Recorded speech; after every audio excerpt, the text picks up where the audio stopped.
Herzlich willkommen zum Motomed-Tutorial Einstellung der Startwerte.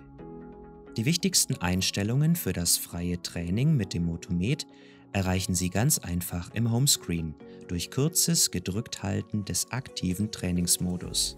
So gelangen Sie auf schnellstem Weg in das Menü Startwerte.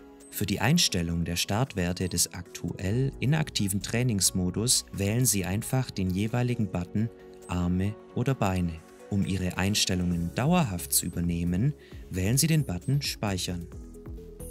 Möchten Sie die Einstellungen jedoch nur auf das aktuelle Training anwenden, wählen Sie Training starten. Die gespeicherten Werte können Sie jederzeit auf die Werkseinstellungen zurücksetzen, indem Sie den Button Reset wählen.